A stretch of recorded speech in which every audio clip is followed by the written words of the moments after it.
Assalamualaikum warahmatullahi wabarakatuh.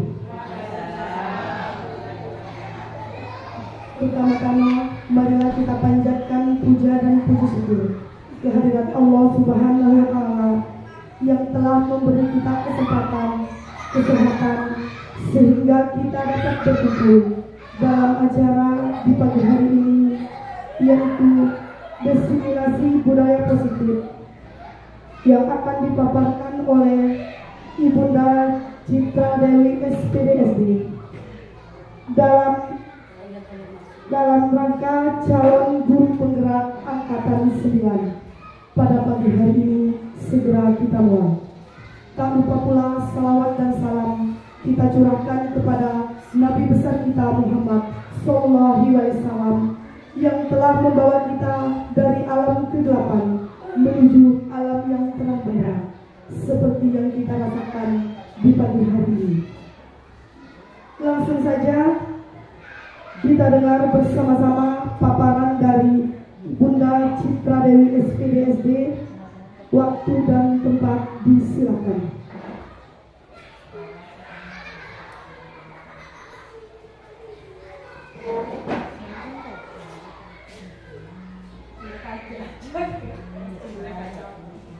Bismillahirrahmanirrahim. Assalamualaikum warahmatullahi wabarakatuh.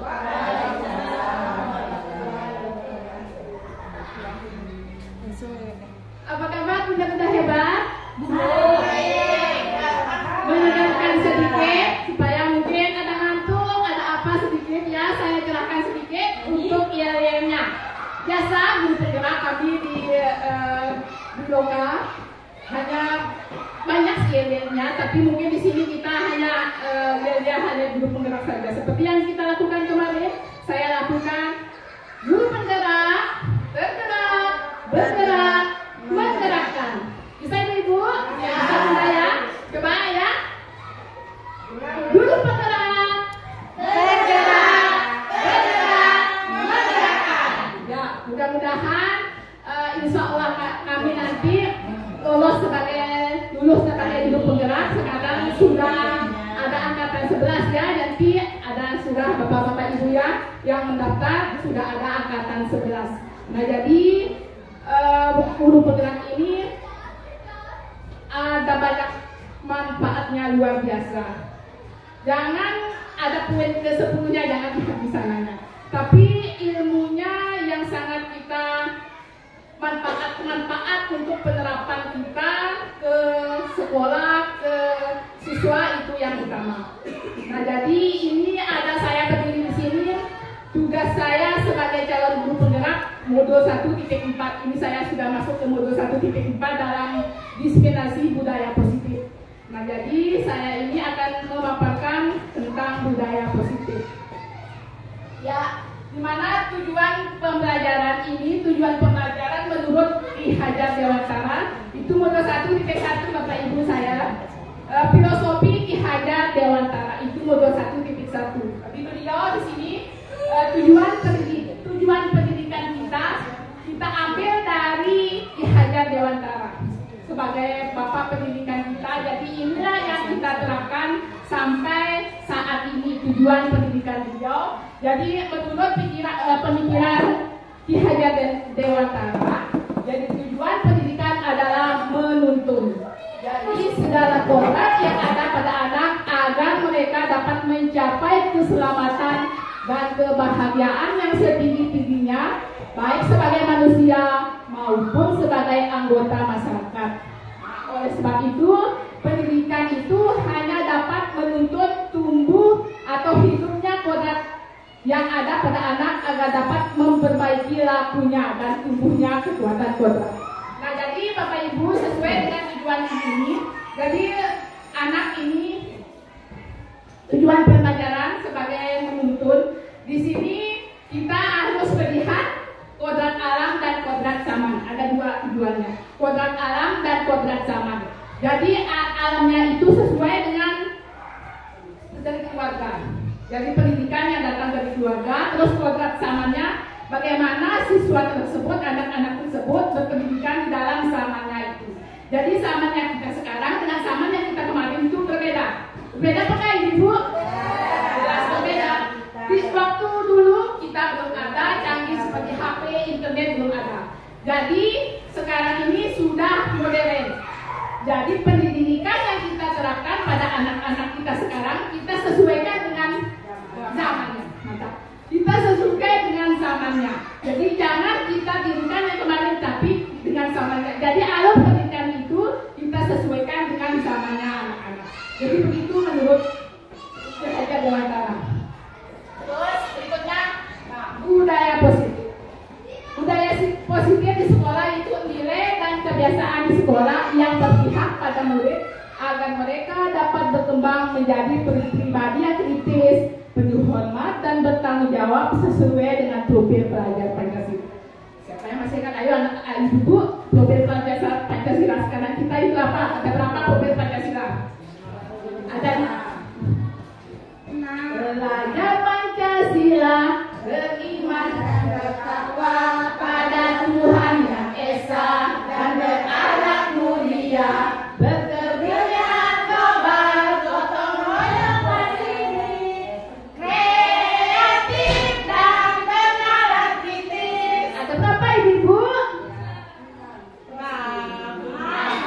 Ada 6. Ya, jadi itulah konsep yang harus kita tanamkan pada anak-anak kita sesuai dengan profil pelajar Pancasila. Itulah budaya positif yang harus kita terapkan jadi menuju pada profil pelajar Pancasila. Ya, lanjut. Nah, dari konsep utama budaya positif ada 7 model budaya positif yang harus kita terapkan dalam kehidupan kita di pendidikan sekolah dasar ataupun tingkat-tingkat selanjutnya. Jadi ada pun beberapa budaya positif itu ada 7. Yang pertama, perubahan paradigma belajar. Terus yang kedua, disiplin positif. Terus yang ketiga, kebutuhan dasar manusia, motivasi perilaku manusia, restitusi, posisi kontrol guru, terus keyakinan kelas, dan yang terakhir segitiga restitusi. Terus ada pun paparan yang ketujuh budaya positif itu. Yang pertama, perubahan paradigma belajar. Nah, dalam membangun budaya positif, sekolah dapat menyediakan lingkungan yang positif, aman, dan nyaman agar siswa mampu berpikir, bertindak dengan merdeka, mandiri, dan bertanggung jawab. Terus disiplin sangat berkaitan dengan kontrol guru terhadap siswa. Mungkin di sini budaya positif, sebelum anak-anak melakukan budaya positif, jadi sebenarnya kita guru harus memberikan contoh. Tentu contohnya dalam yang positif. Jangan kita mengarahkan anak-anak berpositif, sementara gurunya tidak berpositif. Jadi kita gerakkan dari hati kita dulu Bapak Ibu, supaya anak-anak bisa melakukan. Anak-anak kan hanya meniru ibu sekolah, tapi biasanya anak-anak tidak ada yang terlambat, ya. Dan sesuai dengan disiplin kita, sesuai dengan kelas kita, ya. Jadi disiplin positif itu sangat berpengaruh terhadap lingkungan belajar, terus keadaan bapak ibu gurunya, terus sarana prasarananya juga harus menunjang.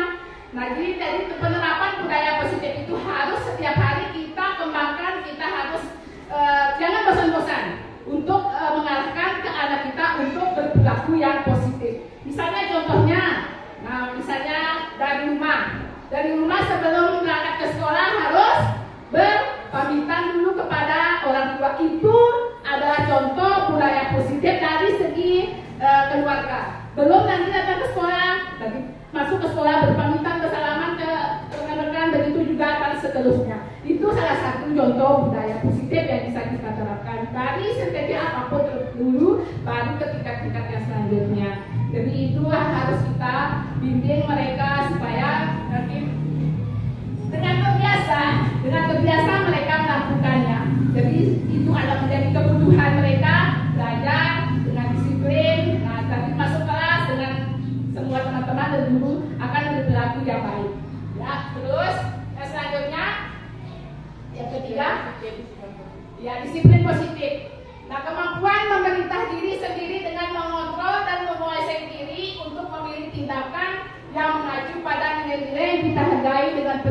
bertanggung jawab tanpa terperintah. Nah, ini bisa kita tekankan tanpa terperintah orang lain. Nilai-nilai yang kita hargai adalah nilai-nilai kebajikan, yaitu nilai-nilai dalam profil pelajar Pancasila. Selalu profil pelajar Pancasila, dan titik tumpu kita adalah profil pelajar Pancasila. Nah, di sini disiplin positifnya, ya. Jadi setelah contoh-contoh, misalnya di situ kita secara sederhana menerapkan. Jadi itu adalah menjadi kebiasaan mereka. Dan tanggung jawab, jangan terus hanya kita suruh, tapi dengan sudah menjadi kebiasaan, menjadi itu menjadi budaya mereka. Nah, seperti misalnya 5S yang kita terapkan, senyum, salam, sapa, sopan santun. Nah, itu adalah contoh juga termasuk budaya positif yang kita galakkan sekarang. Nah, itu terus disiplin beribadah. Nah, alhamdulillah di sekolah kita sudah melakukan sholat duhur bersama. Nah, itu juga termasuk penerapan positif yang akan menuju ke profil pelajar Pancasila. Itu beriman, bertakwa kepada Tuhan Yang Maha Esa. Jadi budaya-budaya positif itu akan mengarah ke profil pelajar Pancasila. Terus selanjutnya, ini kebutuhan dasar manusia yang ketiga. Ini sangat menarik Bapak Ibu tentang kebutuhan dasar manusia itu. Yang pertama itu kebutuhan bertahan hidup, yang kedua cinta dan kasih sayang, tiga kebebasan, empat kesenangan, lima kekuasaan. Mungkin Bapak Ibu belum pernah mendengar 5 kebutuhan dasar manusia. Jadi ini sebenarnya inilah kebutuhan dasar kita sebagai manusia pribadi. Inilah 5 kebutuhan dasar manusia. Yang pertama, kebutuhan bertahan hidup. Mengapa anak-anak kita selalu berbeda model masalahnya? Ada yang mengganggu teman, ada yang mencubit teman, bahkan ada yang memukul teman. Sebenarnya itu tidak salah mereka Bapak Ibu. Yang sebenarnya kita harus mengetahui kebutuhannya. Kebutuhan dasar dari anak-anak tersebut itu sebenarnya apa? Misalnya mengganggu teman. Oh, ini kita perhatikan contoh satu Bapak Ibu. Kita mengganggu teman. Kita panggil anak kita. Ya, kita panggil, kenapa mengganggu teman? Oh, karena begini Bu. Nah, jadi itu adalah contoh model dalam kebutuhan dia tentang kebutuhan cinta dan kasih sayang. Bisa kita masukkan, mungkin dia butuh perhatian, mungkin dia butuh kasih sayang. Nah, jadi ada anak-anak yang model seperti itu di dalam kelas. Misalnya mencari perhatian, cubit teman, berlari ke sana kemari. Itu adalah contoh model cinta dan kasih sayang. Misalnya kebebasan. Ibu, saya tidak mau menggambar ini. Saya maunya menggambar ini. Itu adalah contoh dalam kebutuhan dia tentang kebebasan. Ya, jadi kita harus mengetahui apa sebenarnya kebutuhan dasar mereka. Jadi kita biarkan sesuai dengan alurnya. Nah, nanti kita petakan semua model-model kebutuhan dasar mereka. Jadi semua itu sebenarnya terpenuhi. Kita kebutuhan bertahan hidup misalnya sudah kebutuhan biologis kita, misalnya itu termasuk kebutuhan bertahan hidup. Terus kekuasaan. Nah, kekuasaan misalnya dia ketua kelas nih. Ya kesenangan. Ya, itu contoh juga kesenangan. Misalnya kesenangan, saya menggambar ini juga belajar dengan model ini. Bisa ibu saya senang dengan model pembelajaran ini. Saya senang dengan yang ini. Nah, itu juga model kesenangan. Nanti kita mengacu kepada model pembelajaran yang diferensiasi itu, yaitu model kesenangan akan kebutuhan hidup. Terus yang kekuasaan. Nah, kekuasaan di sini misalnya bukan kekuasaan dan tanda kutip menguasai, ya bukan seperti itu. Jadi membuat kekuasaan dalam hal ini misalnya dia seolah-olah misalnya dia tahu ini ketua kelas misalnya. Terus dia memanfaatkan kekuasaan sebagai ketua kelas dia. Jadi dia ingin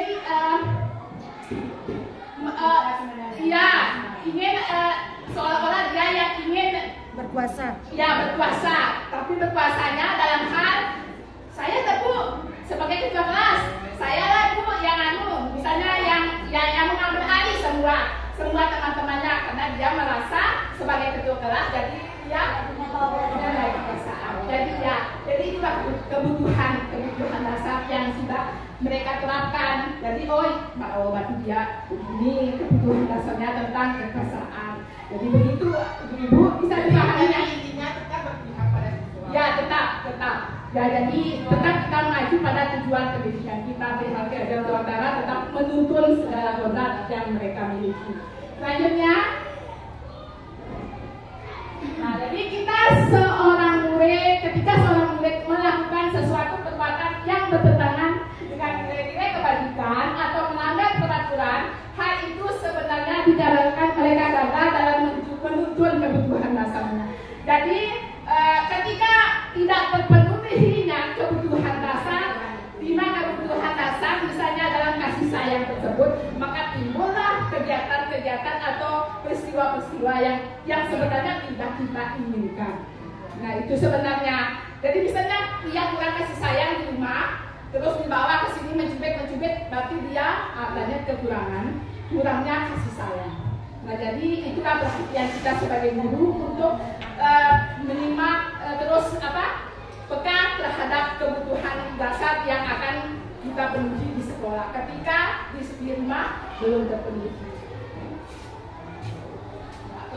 Nah, di sini motivasi perilaku manusia ada 3 teori yang teori behavioral ya, fokus pada perubahan di dalam tingkah laku yang merupakan hasil dari pengalaman dengan lingkungan. Terus teori humanistik menekan pada usaha individu untuk memaksimalkan seluruh potensi sebagai manusia. Terus teori kognitifnya menguji harapan dan keinginan individu dan usaha mereka untuk memahami bagaimana kerja lingkungan. Ini motivasi perilaku manusia, yaitu dalam hal ini motivasi. Yang kita bicara dengan motivasi ada beberapa hal mungkin kita dari dalam diri.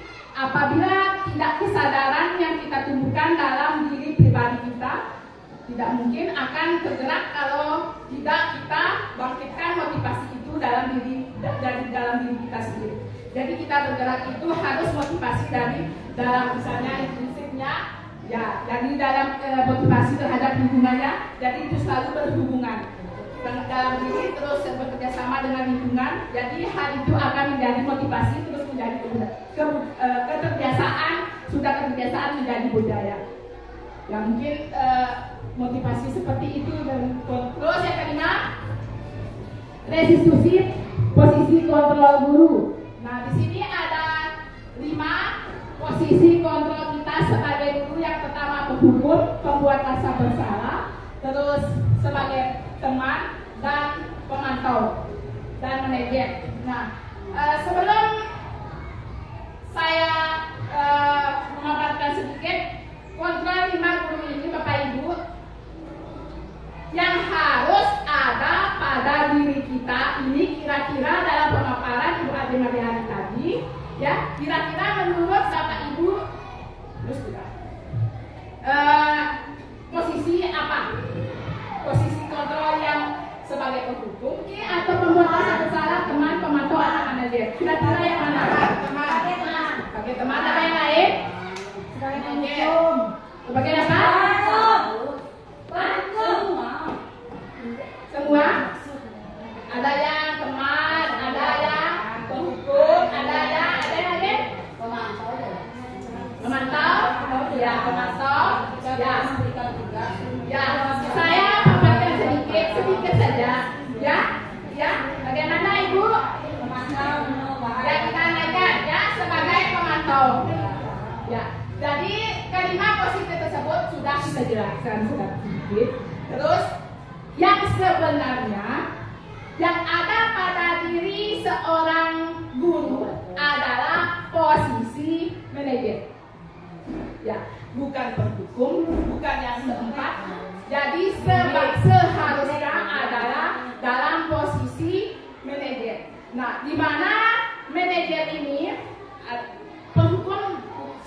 besar ya Bapak Ibu. Di dunia pendidikan kita ini sudah tidak diperbolehkan, baik itu hukuman, bahkan hukuman fisik pun tidak, ataupun hukuman bisnis.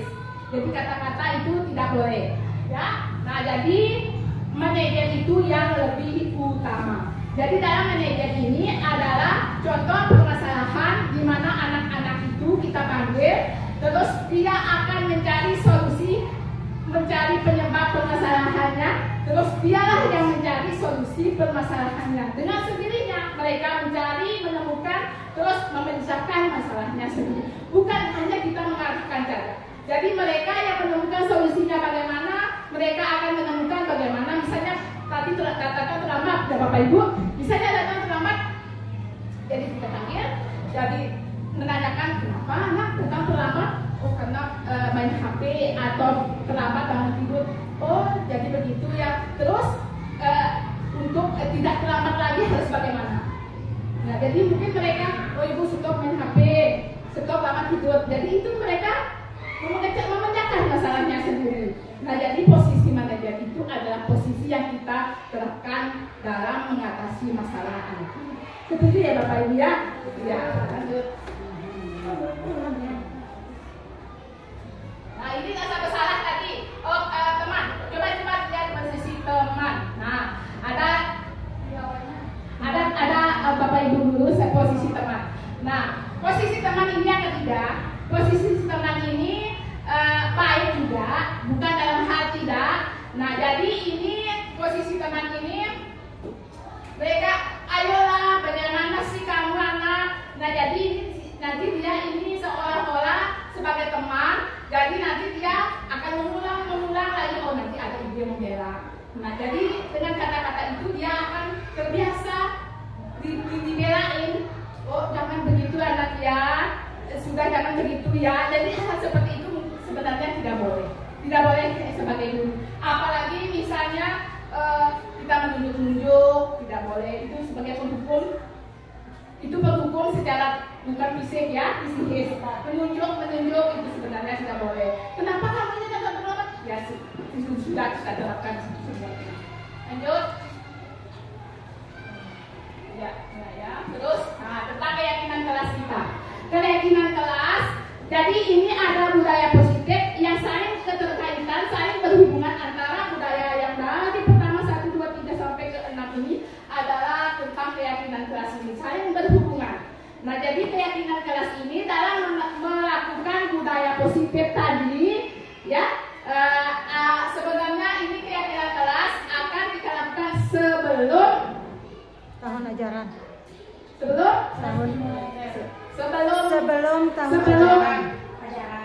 awal tahun pelajaran. Ya. Sebelum awal pelajaran kita masuk, kita sudah melakukan keyakinan kelas. Mungkin begini Bapak Ibu ya, karena budaya keyakinan kelas ini merupakan penerapan budaya positif. Jadi harus kita lakukan di dalam kelas. Nah, gimana modelnya? Kita ajak diskusi dulu. Anak-anak, siswa-siswa, ayo anak, kita akan diskusi dulu untuk melakukan keyakinan kelas kita. Ya, bukan apa? Nah, mengapa bukan peraturan? Ya, bukan ya.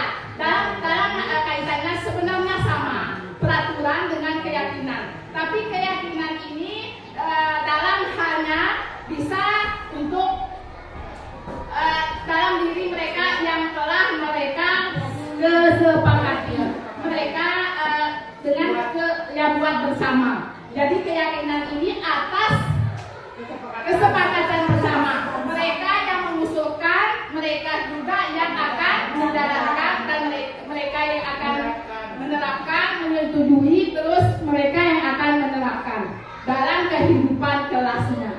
Jadi semua perilaku yang mereka lakukan akan menuju pada keyakinan kelas yang sudah mereka sepakati. Jadi dalam menyusun suatu keyakinan kelas itu menggunakan kata-kata yang tidak terlalu panjang, singkat kelas padat dalam posisinya yang bunyinya positif, tidak negatif. Ya, misalnya jangan membuang sampah. Jadi yang positifnya itu bisa disiplin, bisa membuang sampah pada tempatnya, atau tanggung jawab, bisa seperti itu. Ya, nah jadi itu setelah ada kesepakatan, barulah mereka menandatangani sebagai bentuk resmilah keyakinan kelasnya itu dibuat. Jadi ditempel nanti di dinding-dinding kelasnya, di tempat-tempat yang bisa mereka lihat, supaya jadi keyakinan kelas itu jangan banyak-banyak, bisa 4, bisa 5, 6, supaya mudah diingat. Disepakati, ya. Jadi mereka satu orang dulu mencatat apa yang mereka mau, apa keyakinan yang akan mereka tulis yang mereka inginkan. Jadi kalau 20 orang, 20 siswa yang ada di kelas, 20 sticky note yang mereka tulis di situ.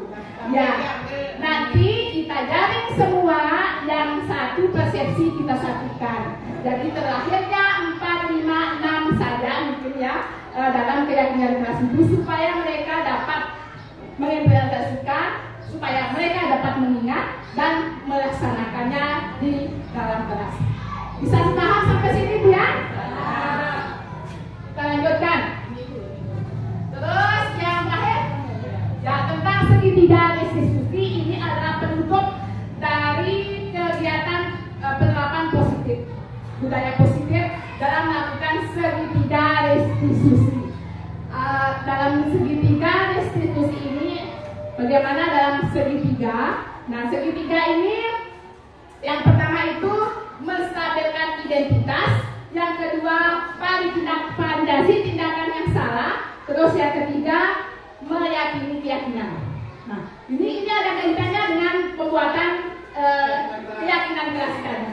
Nah, jadi kalau ada permasalahan atau masalah atau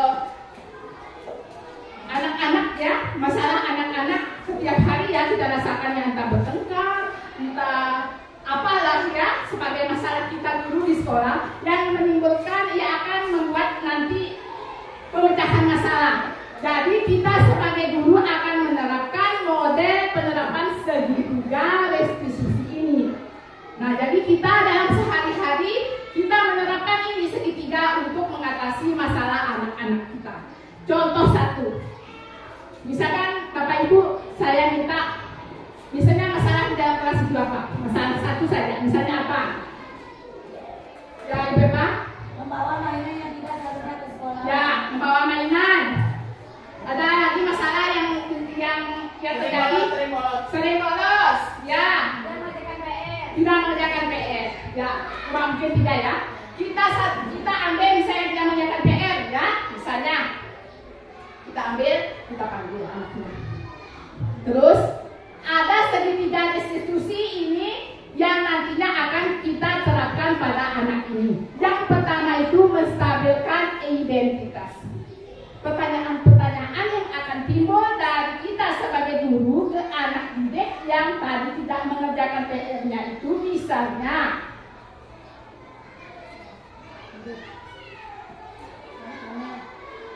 misalnya ya, kita panggil, kenapa anak tadi tidak mengerjakan PR, misalnya ya. Terus ini contoh menstabilkan identitas ya. Oh, bisa bahasa Sumbawa ya. Oh, itu ibu nyata kas tadi buat kejasia. Misalnya ini contoh ya. Nah, supaya mereka tidak down ya. Terus misalnya apa lagi, anak misalnya ya, di sini Nus tidak ada, saya menyalahkan siapa-siapa. Nus kayak salah sia. Misalnya itu dalam langkah pertama kita menanyakan anak tersebut. Nah, baru melangkah ke posisi yang apanya itu. Ya, kenapa Aditya bisa tidak datang terlambat? Nah, jadi dia mengutarakan alasannya. Oh, siapa yang ada di rumah bisa juga tidak membangunkan, atau siapa yang ada di rumah apa? Oh, begini. Terus kita menstabilkan atau meyakinkan kelas. Apakah tidak mengerjakan PR termasuk ke dalam keyakinan kelas kita? Otomatis mereka menanyakan apa? Menjawab apa? Termasuk. Ya, keyakinan kelasnya itu misalnya kan kalau budaya positif mengerjakan tidak mengerjakan PR, tapi harus nanti mengerjakan PR tapi untuk dalam tanggung jawab. Oh iya Bu, maaf, tapi saya tidak melaksanakan tanggung jawab. Jadi misalnya juga pertanyaannya apakah bisa nanti sudah tidak bisa mengerjakan PR, apa yang kamu lakukan supaya tidak datang terlambat lagi? Misalnya alasannya tadi kan main HP lah atau bermain lah. Oh mungkin saya ulangi bermain Bu, atau mungkin saya sudah tidak main HP lagi Bu. Nah jadi dari saat itu oh ya saya hargai atas kesepakatan atau tanggung jawab yang telah kamu lakukan. Nanti jangan berbuat lagi seperti itu ya Nak ya. Jadi dalam hal ini kita sudah melakukan segitiga diskusi pemecahan masalahnya. Jadi mereka itu dia yang menangani, dia mengatasi sendiri, bukan kita. Jadi kita itu sebagai manajer. Nah, mungkin sampai sini budaya positif segitiga ini adalah langkah budaya positif kita sampai 7 yang terakhir.